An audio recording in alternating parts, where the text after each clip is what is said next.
Bonjour tout le monde. Je vais vous expliquer comment créer votre espace de travail personnel. Quand vous allez dans espace de travail, sur le bouton ici, vous voyez qu'il y a des espaces de travail qui ont déjà été créés. On ne peut pas rajouter sur ces espaces de travail puisqu'on ne peut pas mettre toutes les matières en même temps. Donc, il faut créer votre propre espace de travail. Donc, vous allez dans espace de travail, ajouter un espace de travail ici à droite. Voilà, il vous demande le nom de l'espace, donc par exemple cours 3e. Je crée. Vous êtes obligé de mettre un résumé, donc vous remettez cours 3e.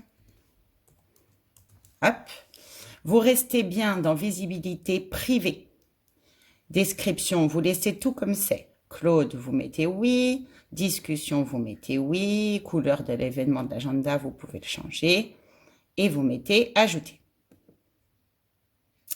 Voilà, votre espace de travail est créé. Donc, vous cliquez dessus pour y aller. Voilà. Ici, alors, dans un premier temps, il faut rajouter des membres. Donc, les membres. Ici, vous voyez, il n'y a que moi qui est membre. Vous allez dans Administration.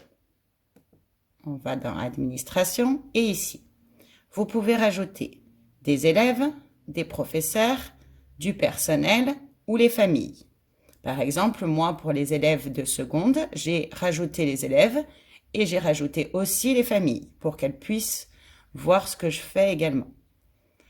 Ici, dans les élèves, vous allez dans Ajouter des élèves. Vous choisissez votre classe. Donc là, vu que c'est des cours de 3e, je vais mettre les 3e A. Hop. Ici, pour sélectionner tous les élèves, il suffit de cliquer sur ce carré. Hop, d'un coup, vous créez tous vos élèves. Mais n'oubliez pas, bien sûr, de cliquer en bas, ajouter les membres sélectionnés. Alors, je ne vais pas le faire puisque sinon, ça va me recréer un groupe que j'ai déjà créé. Donc, fermez. Si vous voulez rajouter des familles, c'est pareil. Vous appuyez sur Famille, Ajouter des familles. Vous sélectionnez, donc toujours pareil, je prends par exemple les 3e A et je sélectionne toutes les familles. N'oubliez pas de valider avec le bouton en bas. Hop, pareil, je reviens, je ferme. Ça, c'est pour ajouter les personnes dans le groupe. Ensuite, vous pouvez vérifier dans les membres ce que vous avez rajouté. Donc, je vais par exemple dans mon espace de travail, dans mes 3e que moi j'ai créés. Je vais dans mes membres. Vous voyez que là, j'ai 10 pages de membres, puisque j'ai les élèves des 2 classes plus les parents.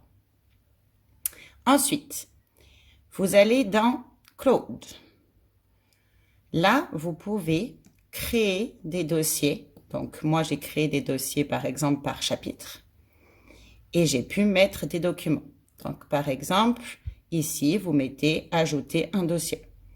Donc, j'ajoute un dossier. Il faut bien sûr un nom de dossier.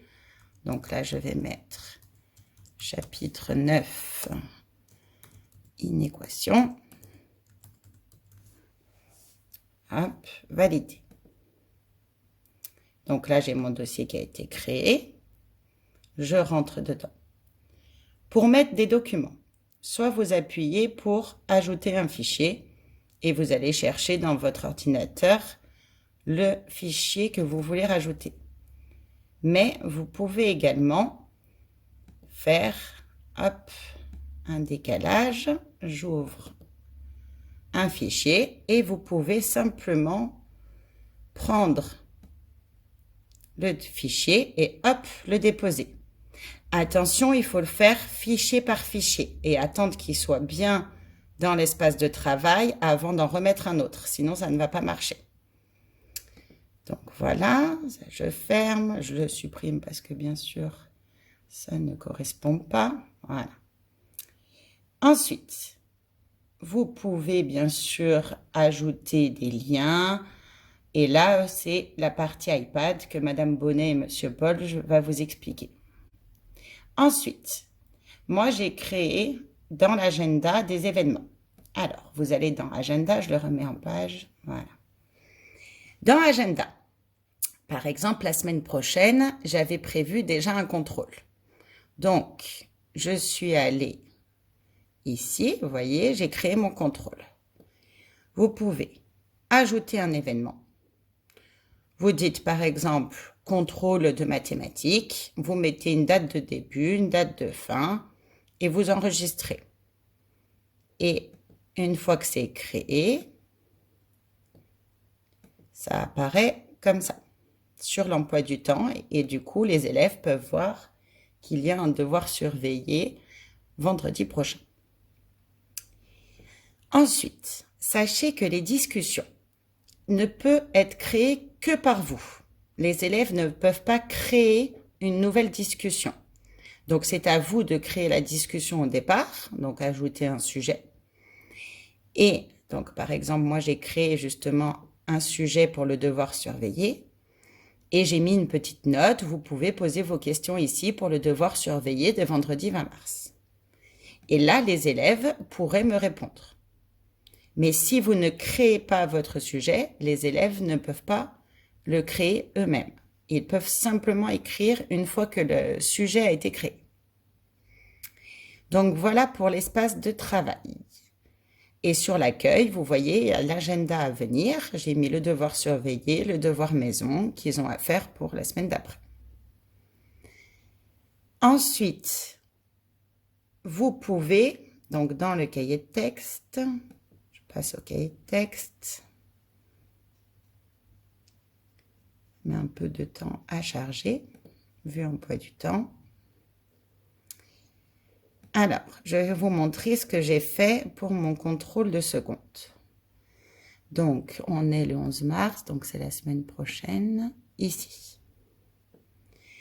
Mathématiques secondaire. Donc, j'ai écrit que le devoir sera mis en ligne à 9 h et sera rendu au maximum à midi en ligne ou par l'adresse mail au cas où les élèves ne puissent pas se connecter. Quand vous créez votre travail à faire, il y a 7 cases à cocher. Les élèves doivent rendre en ligne, ce qui permet aux élèves de pouvoir rendre leur fichier direct. Si vous ne cochez pas cette case, les élèves ne peuvent pas rendre en ligne. Ensuite, j'ai aussi coché la case interrogation ou contrôle. On enregistre et après, il y a ici le nombre de copies rendues. Donc, ça veut dire que dès qu'un élève va rendre la copie, il va avoir écrit 1, 2, 3 au fur et à mesure. Et là, d'un seul clic, vous pourrez télécharger l'ensemble des copies. Donc, je pense que c'est très pratique pour des devoirs à faire pour les élèves. Voilà pour les rendre en ligne. Normalement, j'ai tout dit. De toute façon, si je n'ai pas tout dit, vous pouvez toujours me joindre si vous posez vos questions. Merci.